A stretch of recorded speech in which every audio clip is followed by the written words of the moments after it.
Pues listo, vamos a comenzar. Bienvenidos todos a su taller semanal, rescatando a mi familia del fantasma de las adicciones.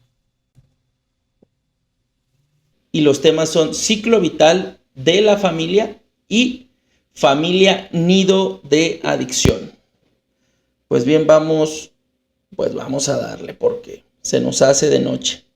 Hemos estado terminando súper tarde la mayoría de los talleres. Siento que al final se me cansan y ya se me empieza a salir la mitad, pero de repente yo quiero hacer las cosas cortitas y no puedo, ¿verdad? Esperemos que hoy podamos fluir un poquito mejor. ¿Cuáles son los objetivos de esta sesión? Comprender las etapas del desarrollo familiar, comprender cómo la adicción afecta al desarrollo del ciclo familiar y obviamente qué hacer al respecto. Vamos a estar hablando especialmente de la familia. Vamos a dividir a la familia o el ciclo familiar en etapas. Y el ciclo familiar comienza desde antes de que se forme la familia, en la etapa de pareja, cuando papá y cuando mamá, o los que van a formar el nuevo hogar, los que son novios, pues comienzan su pareja, ¿no? Comienzan su noviazgo, comienzan a salir, o lo que sea que haya sucedido en esta etapa de estar juntos antes de vivir juntos. Papá y mamá se conocen, son novios y comienzan a vivir juntos. Esta es la etapa de pareja. ¿Qué tenemos que ubicar aquí en nosotros? Y aquí nos va a tocar estar durante toda la sesión aventándonos un clavado a nuestra historia de familia, de nosotros como cabezas de hogar.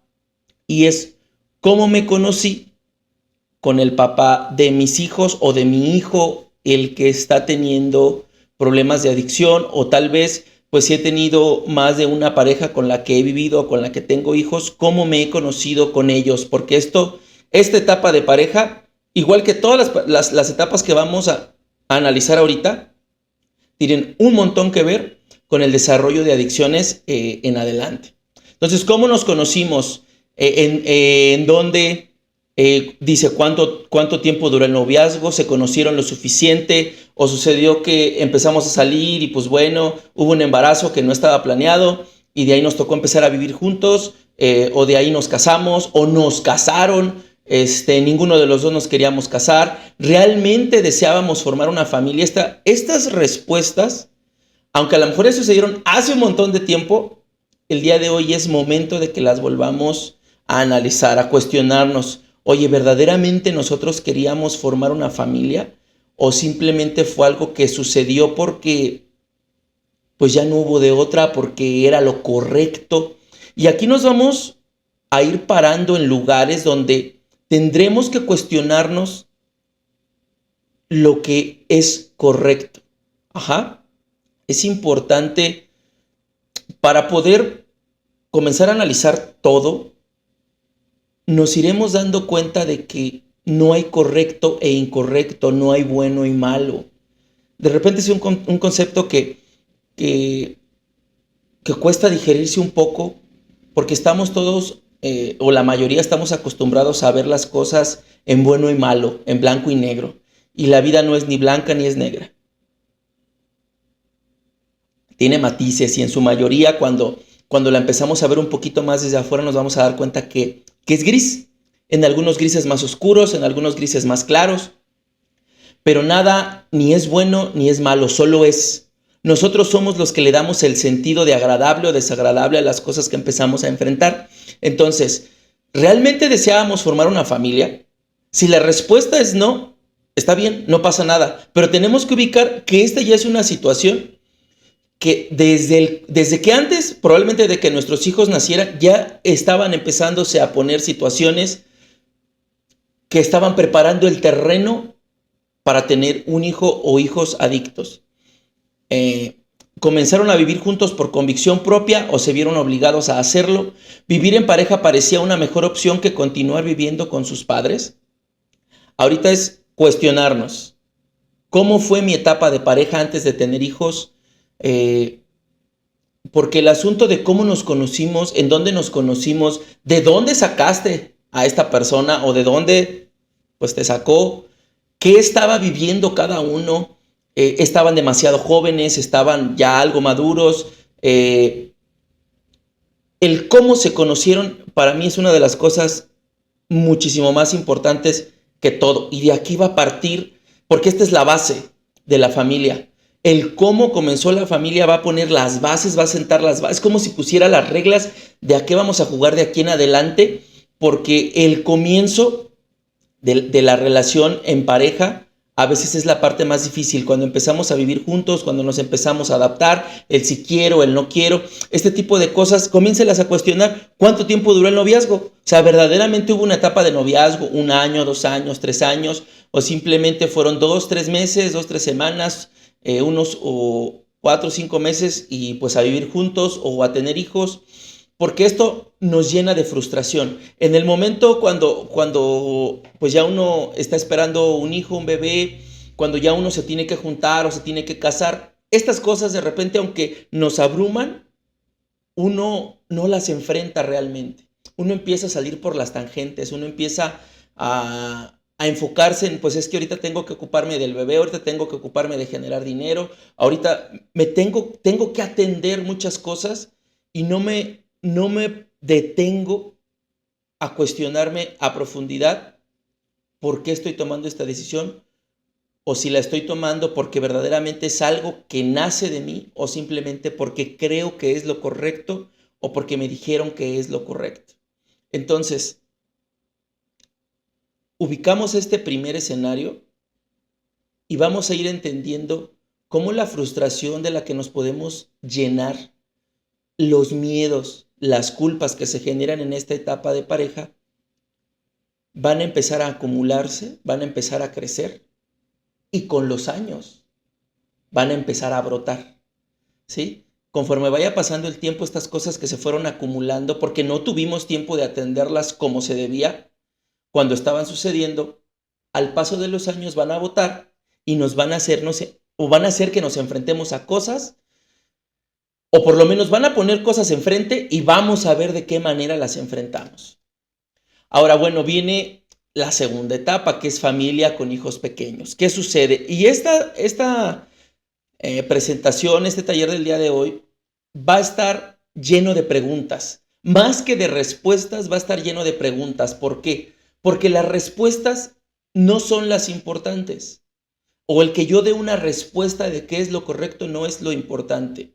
Lo importante es la pregunta. ¿Por qué? Porque la pregunta abre.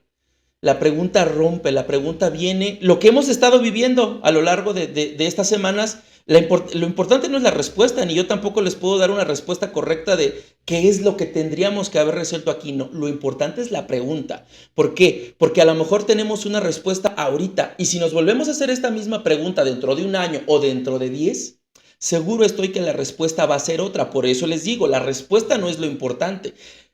La pregunta es lo que realmente vale la pena estar cuestionando de cada tiempo en tiempo. Ahora, bueno, en esta primera etapa se construye la base efectiva y educativa que servirá de andamiaje para el desarrollo posterior de los hijos. ¿Cuánto tiempo después de comenzar a vivir juntos tuvieron su primer hijo? ¿Por qué se tomó la decisión de tener hijos? ¿O realmente fue una decisión o simplemente fue algo que sucedió? Ahora, una pregunta. Obviamente, no solamente estamos hablando del primer hijo, sino en realidad de todos los hijos que tenemos o especialmente del hijo con el que estamos teniendo una situación de adicción. Este hijo que se tuvo fue para rescatar la relación, porque híjole, ¿cuántos hijos, cuántos pacientes he tenido que han nacido para rescatar relaciones, ¿no? Que han llegado a este mundo para salvar matrimonios y ni salvan ni rescatan nada y nada más nacen en medio de una guerra campal entre papá y mamá. ¿Qué tan grave fue el distanciamiento de pareja en esta etapa? ¿Qué onda? ¿Cómo les fue cuando tenían hijos pequeños y cuando se dieron cuenta que dejaban de ser pareja y se convertían en papás?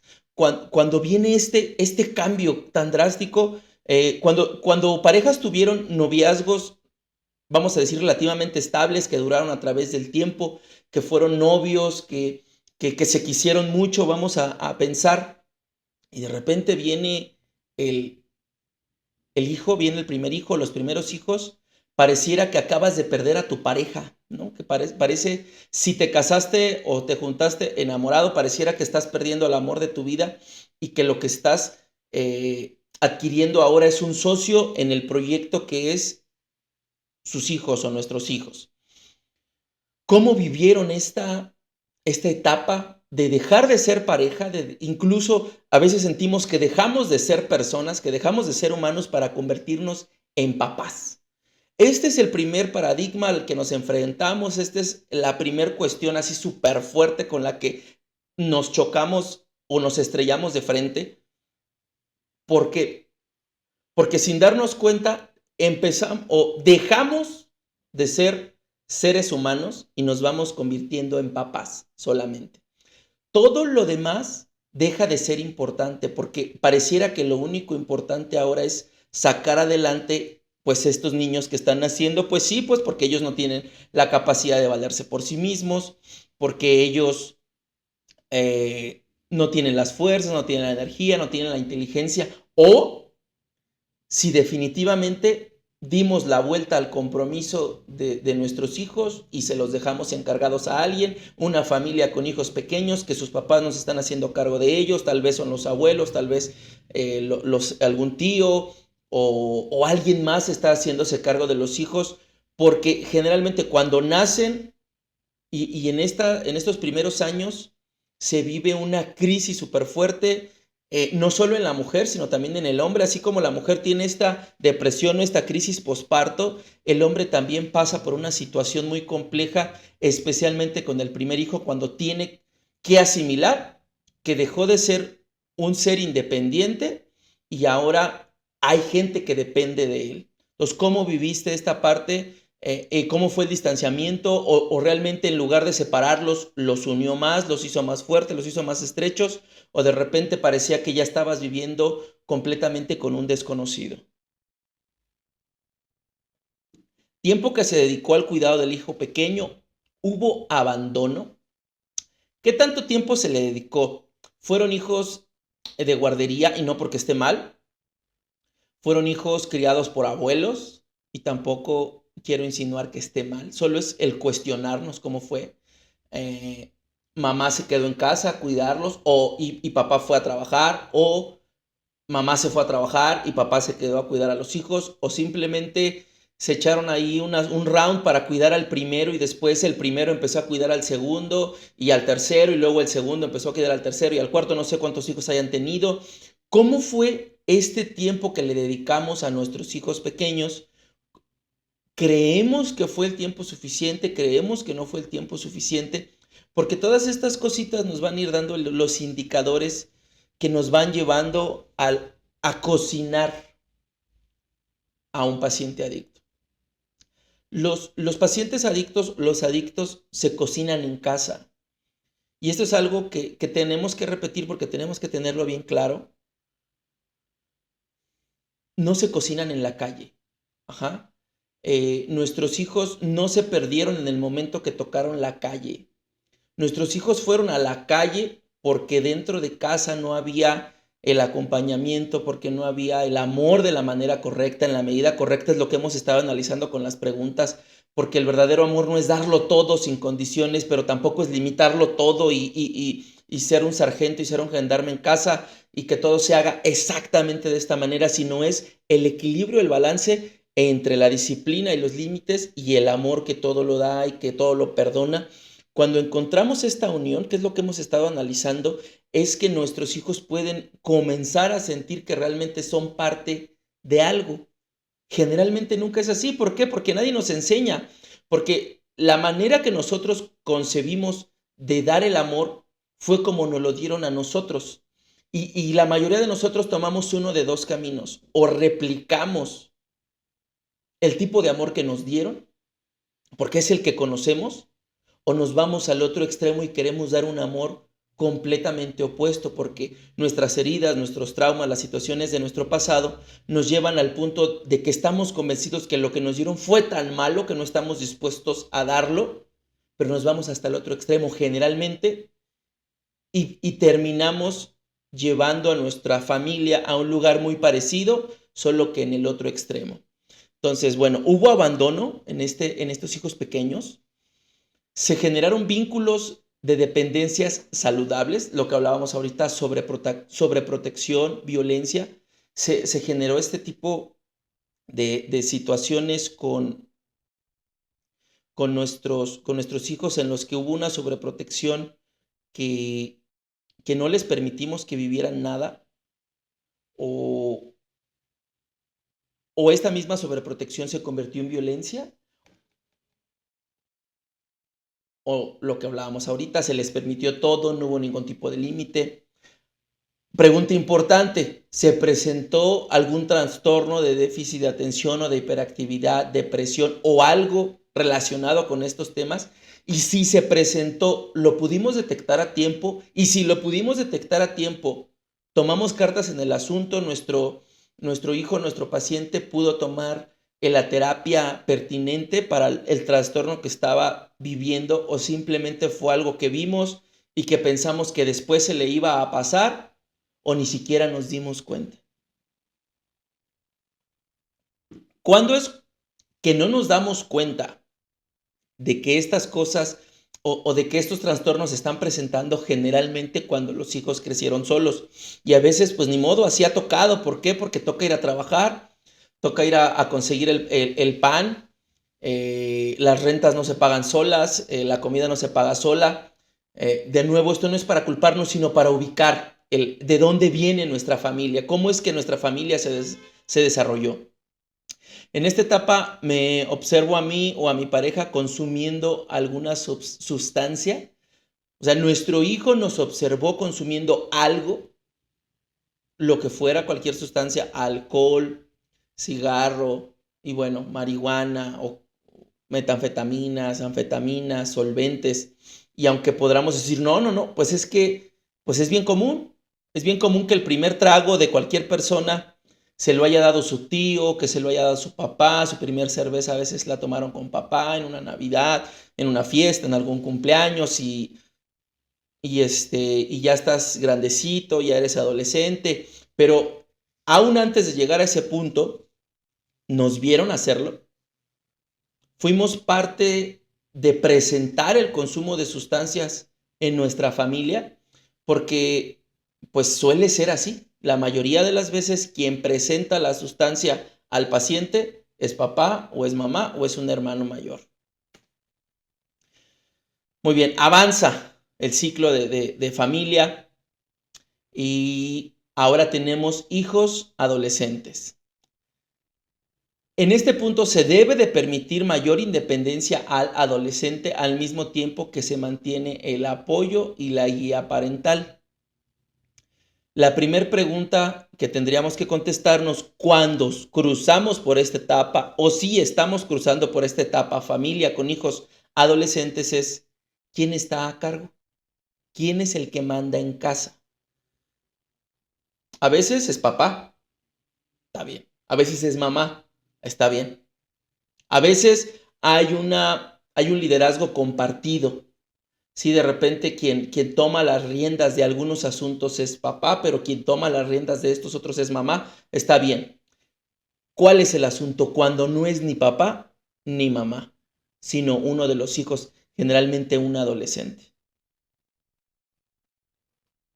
Ese es el verdadero asunto. Cuando el adolescente de la casa es el que está tomando las riendas o el que manda o el hijo pequeño. Yo he visto muchas familias, me ha tocado platicar, trabajar con muchas familias que el que manda en casa no es ni papá, no es ni mamá, ni el hijo mayor, es el chiquito. Al que se le cumplen todos los caprichos, al que todo se le dice que sí, al que no se le niega nada. ¿Por qué? Porque es el consentido o la niñita, ¿no?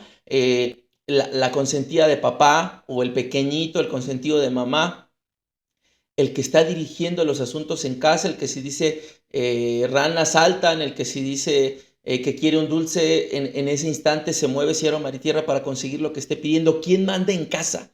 Cuando pasamos por esta etapa o si estamos pasando en esta etapa, en este momento de nuestra vida, ¿quién manda?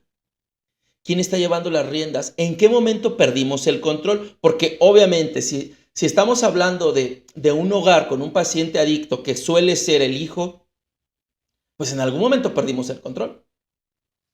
¿Cuándo fue? A veces creemos que fue en esta etapa porque es cuando los hijos empiezan a revelar, pues obviamente no todo el cambio de hormonas, el desarrollo fisiológico del paciente, de los niños, hay un cambio en ellos, empiezan a contestar, empiezan a veces a ser groseros, empiezan a hacer cosas de manera más independiente, ya no quieren que los manden, ya no saben si son niños, si son adultos, se encuentran justo en ese punto en el que todavía no saben qué son ni quiénes son. Y pareciera que ahí fue cuando perdimos el control, pero la mayoría de las ocasiones, cuando llegamos a esta etapa y no hay control, es porque lo perdimos en la infancia, cuando el paciente, cuando el hijo era pequeño, cuando estaba en los 6, en los 8 años, en los 9, probablemente ahí ya habíamos perdido completamente el control, solo que fue súper evidente en la adolescencia. ¿A quién se acerca nuestro paciente adolescente adicto? ¿En quién confía? Generalmente en nosotros no. A veces parece que confía en nosotros y son hábiles para hacernos creer que confían en nosotros y de repente nos cuentan algunas cositas que no son tan graves, pero las situaciones verdaderamente importantes suelen guardarlas para ellos y para compartirlas con alguien más, si es que con alguien las están compartiendo. Entonces, ¿a quién se acerca? ¿A quién le hace las preguntas? ¿Quién lo orienta? ¿En quién confía? Casi por regla general, en familias con pacientes adictos o sin pacientes adictos, no suelen ser los papás en quien confía. ¿Por qué? Porque también tenemos que ubicar que papá y mamá son los que están dirigiendo o los que deberían de estar dirigiendo. Y a veces tener un papel de demasiada amistad con nuestros hijos no nos va a permitir poder dirigir de la manera correcta. Entonces, si se está haciendo bien o más o menos bien el papel de papá, generalmente también los hijos no van a confiar del todo en papá y mamá porque pues son papá y mamá. Ajá. Siempre van a tener a alguien a quien van a recurrir. El asunto es a quién. Nosotros conocemos a las personas en las que están confiando nuestros hijos, a quienes se están acercando o simplemente son gente pues que está en la calle, ¿no?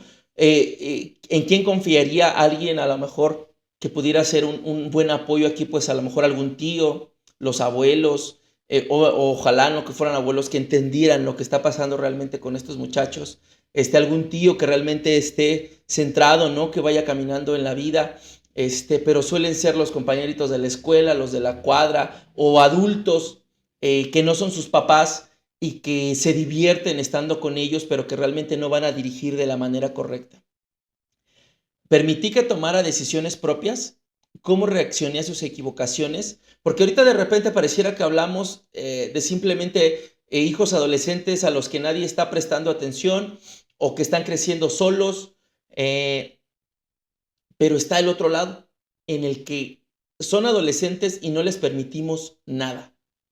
No les permitimos tomar decisiones, no les permitimos equivocarse. Todo el tiempo vamos cuidando con demasiado cuidado si se caen, si se raspan sus rodillas, si se equivocan y luego en cuanto se caen, estamos ahí para levantarlos y limpiarles y curarles. ¿Realmente les permitimos que se equivocaran? ¿Cómo hemos nosotros asumido las equivocaciones de nuestros hijos? De repente empiezan a bajar las notas. ¿Cómo lo hemos afrontado cuando están en la escuela y de repente no les va tan bien? ¿Cómo hemos afrontado sus fracasos amorosos, por ejemplo?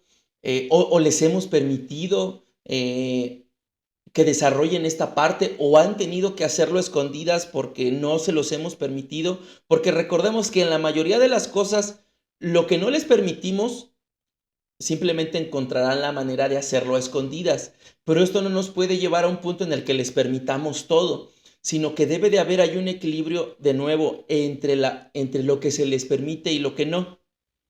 Si para este punto ya había consumo, ¿cómo reaccioné? ¿Cómo reaccioné cuando me di cuenta que era un adolescente y que ya estaba consumiendo? Reaccioné desde el miedo, reaccioné desde la ira, desde la culpa, desde el resentimiento. ¿Qué resortes activó de mi subconsciente, porque probablemente yo venga de una familia que haya tenido situaciones de adicción, tal vez al alcohol o tal vez a alguna otra sustancia. ¿Cómo reaccioné a esto? O tal vez de todo, a veces me dio miedo, ansiedad, me enojé, resentimiento, culpa, tal vez llegó todo esto, pero de repente también es importante ubicar qué fue lo que llegó primero y cómo se fue desarrollando. El consumo de sustancias es parte de la dinámica social familiar.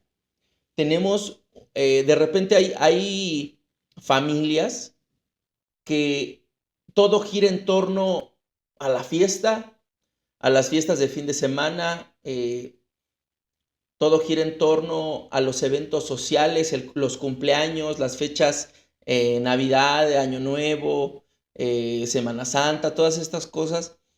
Y está bien, el asunto es cuando estos eventos son excusas para el consumo, generalmente consumo de alcohol, pero recordemos que el alcohol es la puerta que abre al consumo de todas las demás sustancias.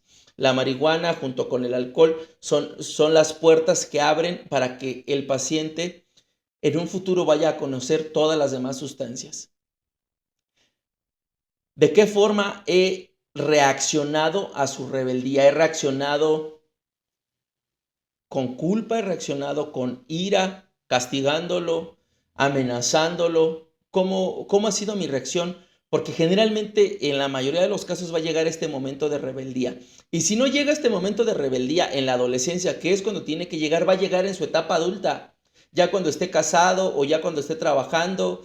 Y a veces es más complejo enfrentar esto ya siendo adulto a enfrentarlo en el momento que tiene que pasar. ¿Cuándo no sucede este momento de rebeldía? Cuando tenemos a los hijos así, aprisionados que no les permitimos que expresen esta rebeldía que están sintiendo. Y como no la pueden expresar ahorita y no la pueden vivir ahorita, no se preocupes, la va a vivir después y probablemente cuando la viva ya tenga más dinero, probablemente cuando la viva ya tenga más recursos, pues para que le vaya peor, para chocar contra la pared todavía más fuerte. Entonces, si no lo vive ahorita, lo va a vivir después. Por eso, ni nos apuremos. Ok, siguiente etapa. Familia con hijos adultos. Se busca transformar el sistema en uno que reconozca la independencia y autonomía de los hijos adultos, a la vez que se preserva el vínculo afectivo y de apoyo mutuo.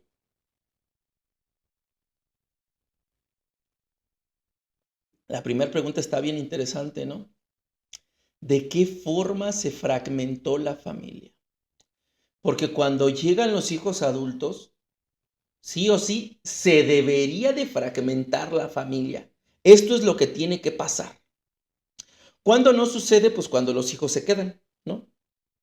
Cuando los hijos no tuvieron, no han tenido la capacidad de salir a enfrentar y se quedaron con papá, con mamá en casa, y ya tienen 30, 35, 40, 50 años y todavía están ahí a la sombra de papá y de mamá. Pero bueno, si esto sucedió como suele suceder generalmente, ¿de qué forma se fragmentó la familia? ¿Quién fue el primero que se fue? ¿Por qué se fue? ¿En qué términos se fue? Y aquí vienen un montón de cargas que les toca llevar a cuestas al hijo mayor, al primogénito, porque es el que le toca ir rompiendo todas estas cosas. Desde la etapa adolescente hasta la etapa adulta, él es el primero que hace la mayoría de las cosas, el que encuentra mayor resistencia, el que encuentra mayor oposición, con los que los padres tienen más miedo a más cosas, que obviamente al último, ¿no? Al más pequeño, que ya de repente agarra a los papás cansados, ya no hay tanto rigor. Eh, las cosas van sucediendo a veces de una manera más orgánica porque no estamos teniendo incluso tanto cuidado como la mayoría de las veces se tiene con el primero. Entonces, ¿de qué manera se fragmentó la familia? Se fragmentó en la ira, porque hay familias que no les gusta que la familia se fragmente y que los hijos empiecen a volar y que empiecen a tomar su camino. Y a veces se hace esto desde la ira, se hace esto desde el rencor, desde sentir que los hijos nos deben algo, que se están yendo, que nos están abandonando, que quisiéramos que se quedaran con nosotros.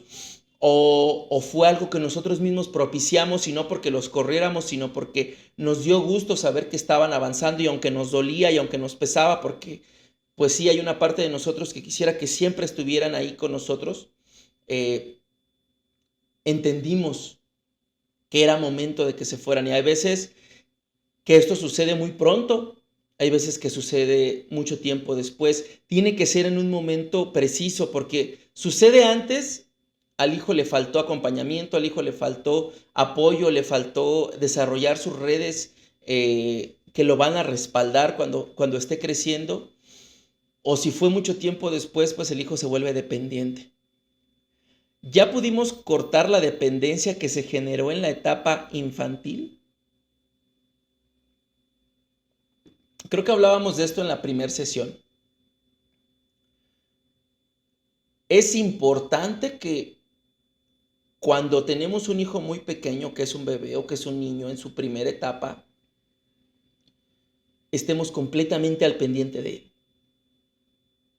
Pero cuando nuestro hijo ya es adulto, debimos de haber cortado el cordón umbilical hace mucho tiempo. Generalmente tiene que ser en la adolescencia cuando les empezamos a dar cada vez más autonomía a nuestros hijos.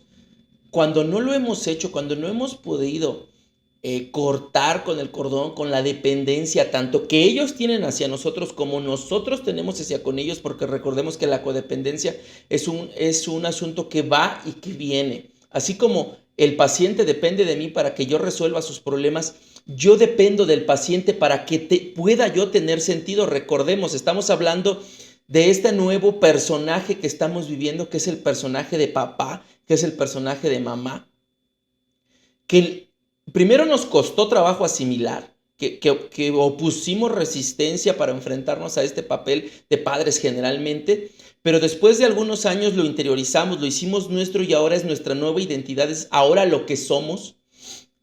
Y el que nuestros hijos comiencen a irse o que se vayan es como si nosotros dejáramos de ser lo que hemos sido durante tanto tiempo.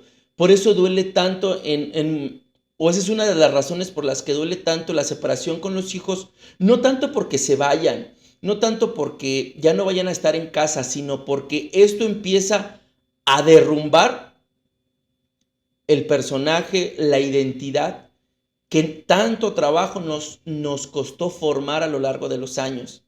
Es como si nuestras vidas dejaran de tener sentido ahora que nuestros hijos no están. Se está reviviendo constantemente conflictos del pasado, especialmente con los pacientes adictos. Los estamos llevando una y otra vez a situaciones del pasado, cuando nos hicieron, o ellos a nosotros nos están reclamando porque no estuviste, porque no me diste, porque papá se fue, porque no lo buscaste, porque te quedaste, porque, híjole, unos pelean porque papá y mamá se separaron y los escuchas, platicas con ellos. Es que yo lo único que quería era que mis papás estuvieran juntos. Y luego platicas con otro que sus papás que sus papás no se separaron, que se quedaron juntos. Híjole, yo le pedí a Dios que mis papás se separaran para que pudiera haber paz en el hogar. Tenemos que ubicar que los hijos siempre se van a quejar de algo. Los hijos decidieron cómo dirigir su vida o los padres escogieron por ellos. Y también es un buen momento para que te cuestiones cómo viviste tú esta etapa de hijo adolescente, de hijo adulto, porque de repente la parte infantil o recordamos poco o la minimizamos. Es súper importante también la etapa infantil, cómo la vivimos, porque de ahí va a partir todo. Los traumas que se generan en la etapa infantil generalmente van a ser los que van a definir cómo vamos a vivir nuestra adolescencia, pero principalmente nuestra etapa adulta. Entonces, tus hijos pudieron dirigir sus propias vidas, la carrera que estudiaron, la pareja con la que están, con la que se casaron o con la que estuvieron, el trabajo, la profesión.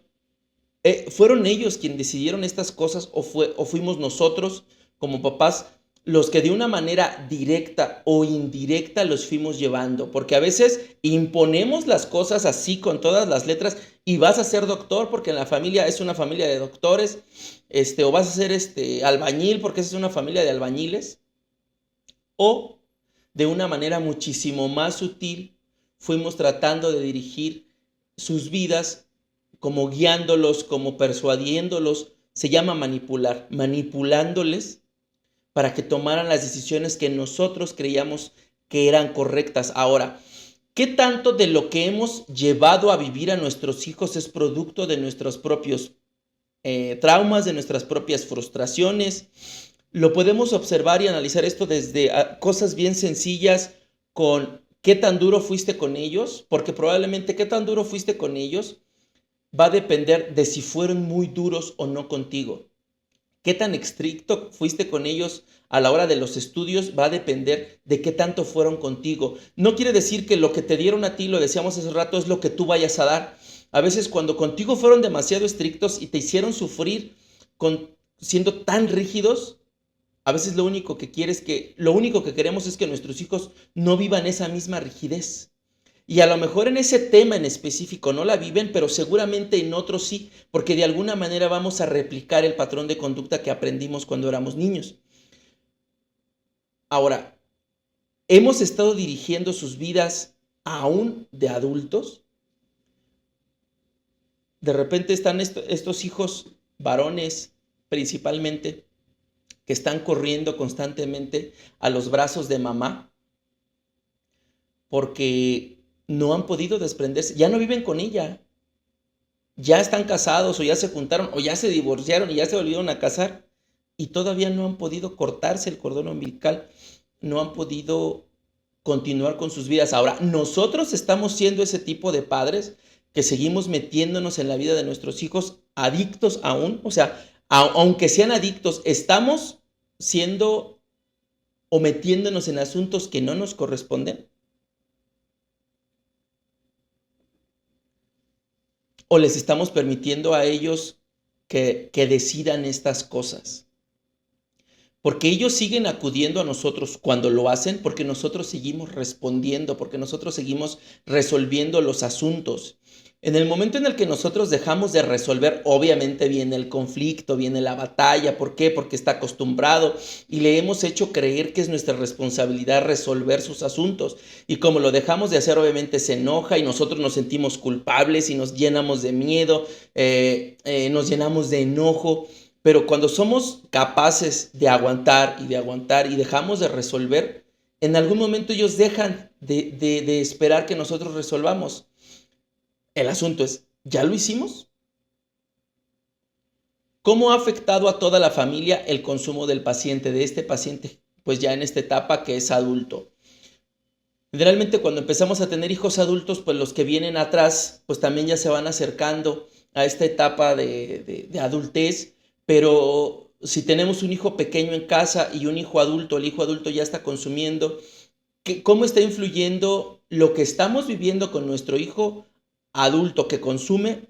¿Cómo está influyendo al pequeño? No solo en el ejemplo que el grande le da al pequeño. Eso es importante, pero no es lo más importante, no es lo que más hay que resaltar de esta situación, porque de repente llenamos al hijo mayor o a los mayores con esta losa en la espalda que dice es que todo lo que tú hagas es el ejemplo para tus hermanos menores.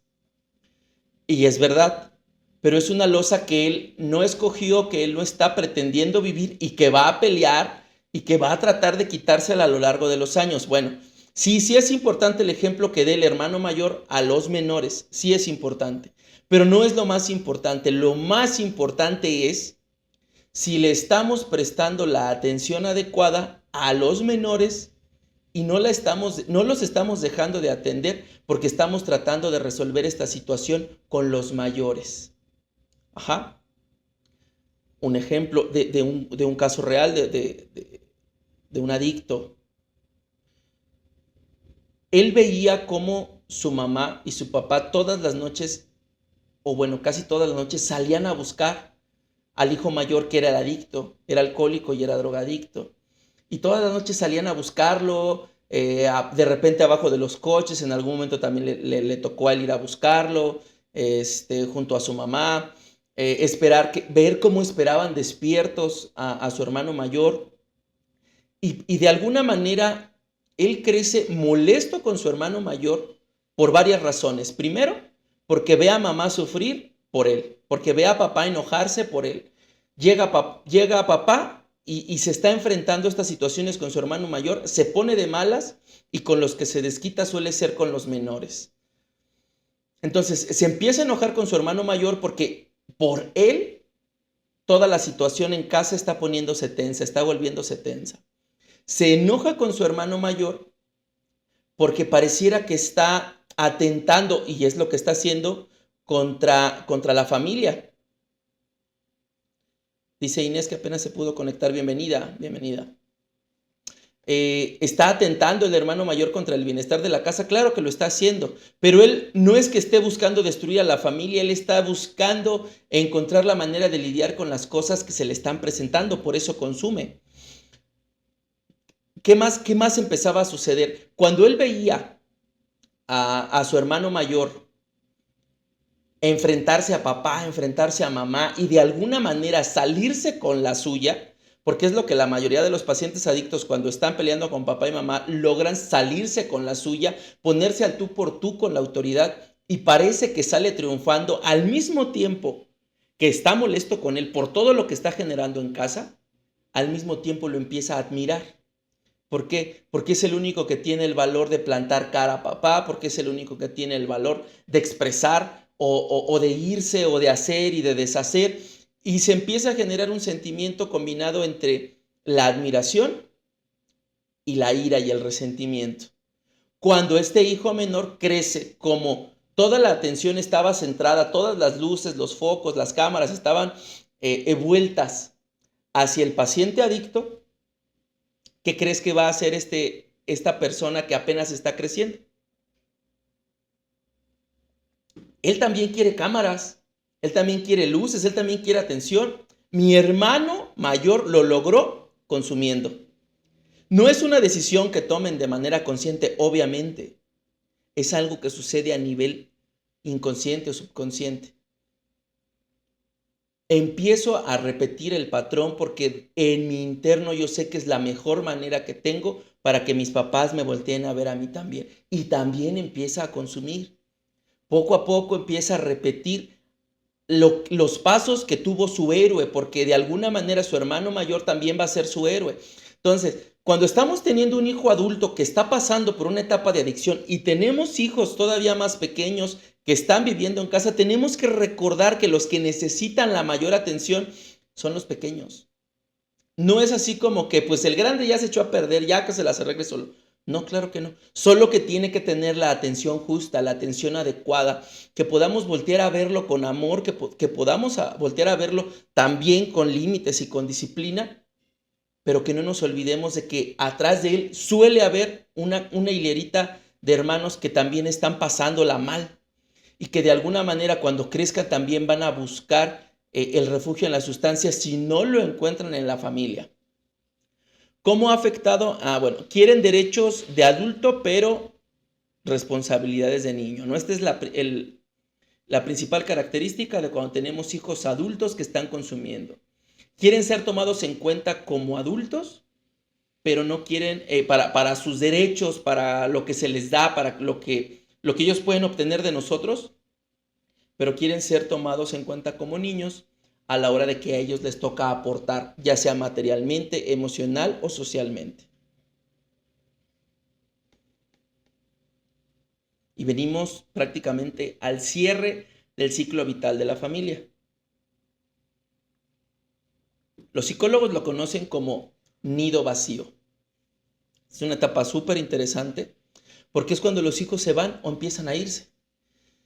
¿De qué se trata esto? Centra en la reinvención de la pareja como entidad independiente tras la partida de los hijos. Centra la reinvención de la pareja como entidad independiente tras la partida de los hijos. ¿Esto qué quiere decir? Primero, en la pareja con hijos pequeños, familia con hijos pequeños, se vive el shock de dejo de ser humano para convertirme en papá. Dejo de ser pareja de mi esposa o de mi esposo para ser papá. Y ahora que los hijos se están yendo, viene pues para atrás. Dejo de ser papá, que nunca vamos a dejar de ser papás mientras tengamos hijos. pero dejo de ser papá para convertirme en ser humano y en pareja, si es que todavía sigo viviendo con la mamá de mis hijos, con el papá de mis hijos, con mi pareja. Dejo de ser padre para convertirme otra vez en pareja. Y este shock, así como el primero, cuando comenzamos nuestra etapa como padres de familia, y fue duro y fue complejo y entramos en ansiedad y entramos en depresión, ahora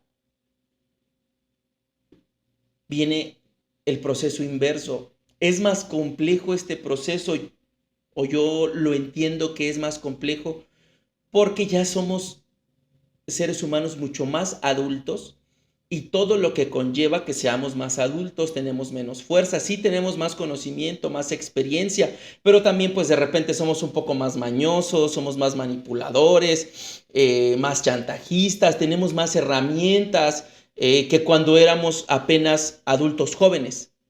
Entonces, ¿cómo vamos a reinventar la pareja o cómo me voy a reinventar yo ahora que mis hijos ya no dependen de mí? Porque aquí mis hijos ya no deberían de depender de mí, deberían. Y a lo mejor este nido vacío se ve así vacío, no porque el hijo se haya ido, porque se casó o porque se fue a estudiar, sino porque está internado o porque está anexado, como le digan ustedes, porque está tomando un proceso de rehabilitación de ya se fue de la casa. Ajá. Y seguimos centrados en el soy papá, soy mamá y no hemos podido regresar al soy un ser humano. ¿Cómo sentí ver que mi hijo ya no depende de mí? Si ya tienes hijos adultos que están consumiendo o que no, ¿cómo se sintió esta parte de ver que tus hijos ya no te necesitan, entre comillas, ¿no? Que ya no dependen de ti? ¿Desde dónde lo recibiste?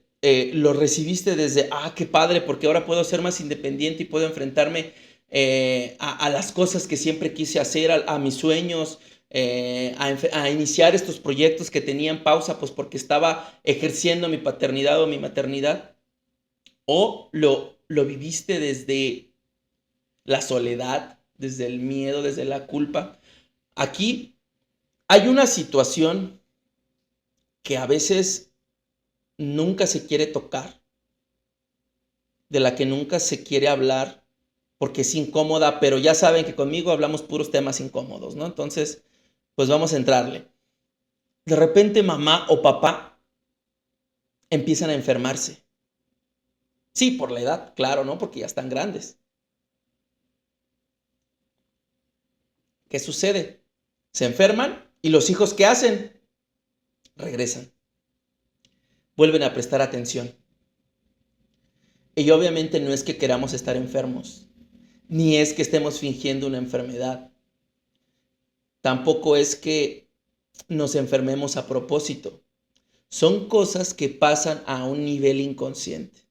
No, nuestra misma soledad, nuestra misma tristeza, el estarnos enfrentando a, al nuevo paradigma del nido vacío, nos enferma y hace que nuestros hijos llamen. ¿Cómo estás? Pero si te estás tomando tu medicina, y si estás comiendo, si estás llevando tu dieta, y si estás haciendo lo que te dijo el doctor. Aunque tus hijos adultos te llamen para regañarte, te llaman. Ajá, te están prestando atención. Y a veces la única manera de lograr esta atención es a través de enfermarnos. Aquí yo no voy a decir cuáles enfermedades o cuáles no son de esto, si tú o alguien de nosotros está viviendo estos, cuestiónalo, nada más cuestiónalo. Son preguntas que tenemos que interiorizar. A veces o muchos de estas enfermedades o trastornos del cuerpo se presentan por una necesidad de recibir atención, de ser ahora yo el paciente, de ser ahora yo el que esté recibiendo las atenciones, así como yo las di durante tanto tiempo. Entonces, pues ahí dejo la reflexión y ya cada quien ubique. Analizar complejo de héroe o de heroína. ¿Cuántos de nosotros como padres nos sentimos como los héroes de nuestros hijos, incluso porque nuestros hijos nos han llegado a ver como sus héroes, su superhéroe, su superheroína? El que llega, el que rescata, es que ya me la abandonó este granuja, ¿no? Con el que se casó, y ahí vamos y rescatamos y resolvemos lo que sucedió, o ya a esta mujer le rompió el corazón, llegamos, salvamos, contenemos, a mi chiquito nadie lo va a lastimar, nadie lo va a tocar, y seguimos resolviendo. Ya perdió el trabajo, o tuvo algún conflicto y especialmente, obviamente, cuando los vemos en consumo, cuando están consumiendo. Estamos asumiendo este complejo de que yo lo voy a salvar y de lo que hablamos en la primera sesión y que vamos a seguir hablando a lo largo de todo el taller es, yo no lo voy a salvar. Yo no tengo la capacidad de salvarlo. ¿Qué es lo que sí puedo hacer? Trabajar en mí y tomar decisiones asertivas. Si es un paciente que necesita internamiento, lo interno. Pero no lo interno desde el complejo de héroe o de heroína, sino lo interno desde el asunto, está enfermo. ¿Y qué necesita un paciente enfermo? Tratamiento. No hago este tema personal, no empiezo a observar así como que me quiere lastimar, no ve cuánto me lastima, no ve cómo me daña, no ve cuánto daño le hace a la familia cuando él está consumiendo, sino lo asumo y lo recibo desde lo que realmente está sucediendo. Mi paciente está enfermo y necesita un tratamiento, ya sea ambulatorio, con un psicólogo, con un grupo de ayuda mutua o con un internamiento en el que tenga que llevar, obviamente, los componentes que necesita tener un tratamiento de rehabilitación de adicciones real, que en alguna de las sesiones adelante vamos a analizar a profundidad qué es lo que tiene que tener un tratamiento de rehabilitación de adicciones para que funcione. Pero bueno, ¿desde dónde estoy? Analizo mi complejo de héroe o de heroína. ¿Cómo me estoy enfrentando al ego herido? Sí, ¿qué es lo que está sucediendo con mi ego ahora que estoy viendo, ya sea que mis hijos no me necesitan o que tengo hijos adictos? ¿Sí? Porque de cualquiera de las dos, desde los dos lugares, nuestro ego puede sentirse herido. ¿Cómo estoy lidiando con la soledad? ¿Tengo miedo a tomar decisiones sobre la rehabilitación de mi hijo? ¿Cómo estoy lidiando con el sentimiento de que la sustancia me arrebató a mi hijo? Y la sustancia a veces llega, si estamos hablando de un hijo varón con falda y con tacones, a veces la sustancia no se fuma, no se inhala, sino es un ser humano. Y vemos cómo llega un ser humano y se lleva a nuestro hijo, o llega un muchacho y se lleva a nuestra hija. Pues sí, el taller está enfocado al consumo de sustancias, pero ubiquemos que no solamente es en el sentido del consumo. ¿Será que no se trata de mi hijo, sino de mí? Ajá. Que este asunto, no es que lo que hemos dicho, no se trata de lo que está viviendo él, sino de cómo me estoy sintiendo yo. ¿Cómo estoy recibiendo yo este asunto de que mi hijo es adicto? Reencuentro de la pareja es cuando ya se pudo brincar este punto del nido vacío, es un proceso de reconexión y de redescubrimiento del otro. Se busca consolidar un vínculo renovado basado en la madurez emocional. Ya se les olvidó lo que es ser una pareja y hay que volver a encontrarlo. En lugar de concentrarse en mi pareja, busco resolver los problemas de mis hijos. Súper importante. Cuando vivimos este punto de reencontrarme con mi pareja, pero a veces ya estoy tan resentido con mi pareja a través de tantos años de convivencia y bueno, y la historia que se haya desarrollado, si hubo infidelidades, si hubo abusos, si hubo golpes, si hubo mentiras. Y por no enfrentar todo esto, por no enfrentar la realidad, los hechos, los temas que tengo que enfrentar con mi pareja, mejor me refugio en la adicción de mi hijo, de mi paciente. Por no enfrentar lo que sea que se me esté presentando en este momento, mejor me refugio en la adicción de mi hijo. Y estoy seguro que tal vez nunca lo habíamos analizado desde ese punto. Simplemente abre la mente y empieza a observar qué es lo que está sucediendo en este sentido. ¿Será que te estás fugando de cosas que tienes que resolver en ti a través de la adicción de tu paciente adicto? Evado el rediseño de mi matrimonio.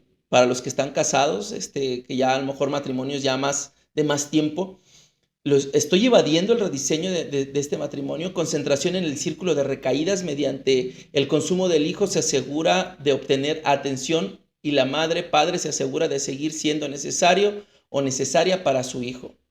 Súper importante, cómo necesitamos que nuestro paciente recaiga para ser necesarios para él. Si él no está recayendo, entonces no me necesita. Pareciera algo ilógico, algo impensable, que yo quiero que mi hijo recaiga. Claro que nadie quiere que su hijo recaiga o que consuma por primera vez, nadie lo quiere. Nadie está buscando ni deseando esas cosas. Sin embargo, sucede. No, aunque no lo estoy pensando y no lo estoy haciendo de manera consciente, a través de no educarme, a través de no tomar decisiones asertivas, a través de no poner límites, a través de seguir resolviendo y resolviendo las situaciones que no debo de resolver, soy yo quien está ayudando a que mi hijo regrese al consumo. Entonces, sí, puedo no desear que mi hijo recaiga, puedo desear que mi hijo se rehabilite, pero ¿qué estoy realmente haciendo yo para colaborar en su rehabilitación? ¿Realmente estoy recibiendo educación sobre la enfermedad que tiene mi hijo o no? ¿Realmente estoy yo en terapia? Yo no como adicto, sino como familiar de un adicto, ¿estoy en terapia? Porque yo también tengo problemas. Recordemos que hijo se enfermó en casa. Como familiar, como padre de mi paciente adicto, también estoy en un grupo de ayuda mutua en el que voy a rodearme de gente que al igual que yo está tratando o saliendo de esta situación.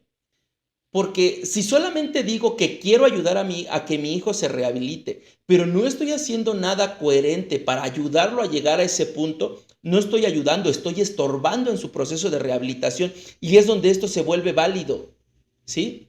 No porque desees algo es que va a suceder. Incluso cuando estás haciendo todo, vamos a decir que todo de manera correcta para ayudarlo, a veces no sucede o no sucede en el momento que nosotros queremos, no vamos a poder observar que no estamos viviendo esto hasta que no nos hagamos responsables de la parte que nos toca.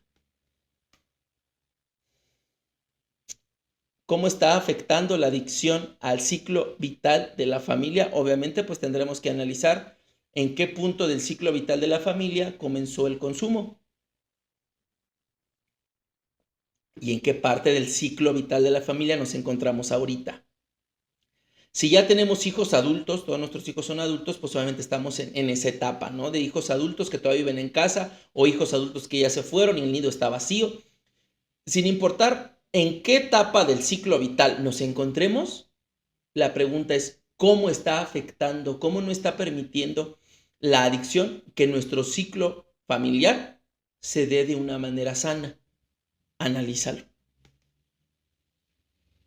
Ahora, ¿cuál es el rol que deberíamos estar viviendo? Primero, liberarnos de la codependencia. Para liberarnos de la codependencia no va a ser suficiente este taller. Va a necesitarse mucho trabajo. Vas a necesitar un terapeuta, vas a necesitar un grupo de ayuda mutua, vas a necesitar mucho esfuerzo, pero aquí vamos a comenzar. Y el cuestionario que estamos resolviendo tiene como objetivo llevarnos a la resolución de este problema para que tomemos acción. Generar límites saludables, y hemos estado hablando bastante de la generación de límites saludables. Vigilancia y cuidado del ciclo familiar de la familia y del adicto. Y obviamente grupos de ayuda mutua y terapia psicológica para la familia. Esta es la manera en la que nos vamos a poder librar. No hay una ruta corta, no hay un camino corto, no hay un camino fácil, ni tampoco tan divertido, ¿verdad? Siempre estos caminos, aunque son muy interesantes, son muy reveladores y en el proceso vamos a ir encontrando cosas maravillosas, pues suelen ser caminos pues dolorosos, suelen ser caminos llenos pues de agridulces, pero de todas maneras ya estamos pasando por situaciones bien complejas, de todas maneras ya estamos pasándola bastante mal. Peor no se va a poner si es que empezamos a hacer algo. Sí lo decíamos la vez pasada, me parece, antes de mejorar, primero empeora. Siempre, antes de mejorar, primero empeora. Pero, pues sí va a mejorar. Aunque tu hijo no deje de consumir o tu paciente adicto no dejara de consumir, esto tiene que mejorar si tú empiezas a hacer lo que tienes que hacer. Bueno, aquí concluye el primer tema. Me gustaría escucharlos, cómo se van sintiendo pues en esta primera mitad del taller del día de hoy. Adelante, por favor, quisiera que realmente me compartan. Ay, me está dando paz porque la evaluación que has hecho, entonces poco de preguntas, las he respondido como así con claves. Encontré como el detonante de la adicción de mi hija, porque es que mi hija está adicta a morirse. Ella ha intentado suicidarse por todos los lados, pero siento que es como que si quisiera, como que no quisiera. Entonces, hasta que yo le dije, bueno, mátese pues y la enterramos, la lloramos y suerte, ya, te fuiste. Pero entonces ahora estoy en la etapa, bueno, cuando ellos crecieron, el nido vacío, hubo la separación de mi esposo. Yo no sé si, no, era necesario hacerlo porque ya pasó a un límite, al abuso físico y sexual. Entonces ya eso no se podía, ahí no se podía. Y estoy viviendo el síndrome del nido vacío de esa carencia de esposo. Porque sí, los hijos llegan a un momento que en vez de ya estar aquí, ya estorban. No lo debiera decir como madre, pero llega un punto en que ya el hijo estorba, ya le pesa un canguro que llevamos ahí esa bolsa, ya está demasiado pesado, ya creció mucho. Suerte, ya te vi. Pero entonces estoy viviendo la etapa de la enfermedad que yo digo, a mí me impactó mucho eso, que indirectamente yo me estoy enfermando para llamar la atención, pues porque eso es una realidad. Aquí nos están espellizcando, sacúdase que esto es una realidad. Yo estoy enferma de la tiroides o sea, yo misma me estoy enfermando para poder llamar la atención de los hijos. Impresionante eso. Entonces, pero chévere porque... Gracias. Sí, porque la tiroides. usted no nos está... la tiroides es una enfermedad que autoinmune y yo como no la entiendo desde qué punto... Pero aquí es, pellízcate porque te estás enfermando, ¿para qué? Para llamar la atención de ellos. Y cuestionarse tal vez qué cosas no está diciendo, porque la tiroides está por aquí. Ajá. Sí, no le estoy diciendo, yo no he sido capaz de hablar con mi hija, no he sido capaz de hablar con ella. Claro. Bueno, pues me da mucho gusto. ¿De dónde nos está usted? ¿Desde dónde se conecta? De Colombia, Cartagena. De Colombia, pues un saludo hasta allá, hasta Colombia. Nosotros estamos acá en México, en Morelia, Michoacán. Ay, sí, muchas gracias. Pues muchas gracias por su opinión y espero seguirla viendo aquí en el taller. Sí, me siento identificada con todo lo que vos decís del nido vacío. Bueno, yo lo pasé ya eso. Un hijo de 37 años que por suerte, bueno, hace 4 días se internó. Él estuvo a los 26 años internado, 1 año y 8 meses. Después, bueno, tengo mi segundo hijo de 32 años que sigue en adicción. Él también estuvo internado a sus 26 años, pero bueno, él recayó. Y, o sea, tengo grupos, hace años que vengo luchando contra ¿no? la enfermedad de mis hijos y bueno, nada, me siento identificada con eso del nido vacío, lo sufrí, pero hoy en día tengo a mis 3 nietitos a cargo, es como que la paz del hogar se me fue, por eso me siento totalmente identificada con todo ese cuestionario que vos estás diciendo. Yo quiero que vuelen ya mis hijos, ¿no? Que vuelen, hagan su vida, o sea, quiero vivir lo poco mucho que me queda, lo quiero vivir tranquila y bien y disfrutar los pocos años que me quedan, y ahora es como que volví todo para atrás a criar a mis nietos, como digo, mamá abuela ahora, y sigo para adelante, la sigo peleando por mí, también tema de salud, todo eso, pero bueno, no bajo los brazos y doy gracias a Dios que bueno, todos los días me puedo levantar y seguirla peleando. Eso quería compartir. Bueno, pues vamos a continuar con el tema, que luego aquí nos agarran casi las 11 de la noche. Ok, vamos con familia nido de adicción. ¿Qué es lo que vamos a analizar aquí? ¿Cómo es que le hacemos en las familias, en los hogares, para cocinar pues a un paciente adicto? Hemos hablado un poquito de las cuestiones hereditarias, cuando vimos el tema de cuestiones heredofamiliares. No me gusta adentrarme tanto a este tema, primero pues porque no soy experto en él, no soy médico, no soy genetista, mi formación va bastante lejos de esto, pero hay asuntitos que podemos tocar de manera rápida y que tenemos que entender que no todo es cómo criamos, sino hay cosas que se heredaron y que vienen desde nuestros padres, nuestros abuelos, nuestros bisabuelos. La adicción son cosas que se pueden heredar no solo porque nos vieron consumir, no solo porque convivieron con nosotros, tal vez si nosotros pasamos en algún momento de su infancia como alcohólicos o como dependientes de alguna otra sustancia, no solo así, sino a través de la herencia, a través de la genética. Hay varios estudios que apuntan a que hay algunos genes o algún gen que transmite de una generación a otra el ser más propensos al consumo de sustancias o a la dependencia de sustancias. Hay pacientes, o bueno, hay personas que nacen o nacemos con este gen, hay personas que no, y los que nacen con él, a algunos se les activa o se les desarrolla y a otros no. O sea, no es forzoso y ya porque naciste con este gen estás condenado a consumir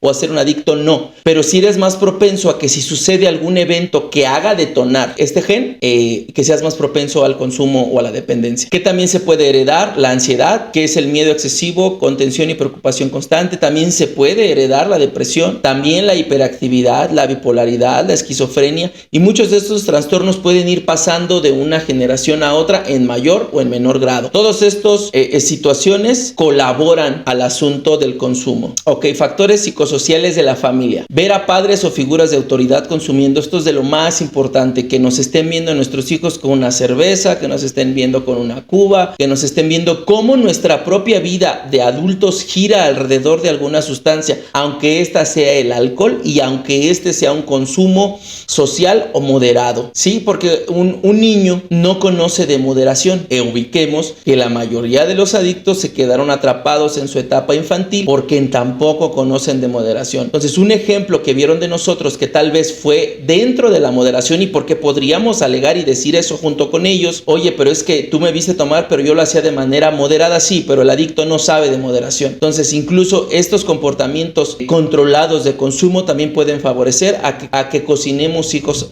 adictos en el futuro. ¿Qué otras cosas? Dependencia y codependencia, especialmente si ellos vieron una relación codependiente entre papá y mamá, llena de celos, llena de ira, de gritos o de violencia, que de repente se aventaban los trastes, se rompían los muebles y sucedían este tipo de situaciones, que son situaciones de codependencia, ¿Por qué? Porque donde hay un agresor, hay un agredido. No puede haber un agresor si no hay alguien a quien agreda. Donde hay alguien agredido, pues hay un agresor. Por consiguiente, si el agredido se va, pues ya no hay agresor tampoco. Para que se den este tipo de agresiones o para que se mantengan a través del tiempo es porque el agredido se quedó, porque la víctima decidió quedarse. Aunque decidir es una palabra compleja, después de todo es lo que sucede. La víctima decide quedarse con su agresor, tal vez porque no ve otra manera de sobrevivir, porque depende de él, justamente lo que estamos hablando ahorita. Hay una dependencia, ya sea material, emocional, social o incluso sexual, pero hay una dependencia, por eso no se ha ido. Y si nuestros hijos están viendo una relación dependiente o codependiente por parte de los padres, pues después no nos extrañe que ellos tengan una dependencia o con otra persona o con una sustancia. Ubiquemos que a lo mejor nosotros no les enseñamos a fumar metanfetaminas, a inhalar anfetaminas, pero tal vez sí les enseñamos de la dependencia, tal vez sí les enseñamos lo que era depender de otro ser humano, de vivir en el conflicto, de vivir en la soledad, de vivir en el miedo, de vivir en la ira, en la culpa.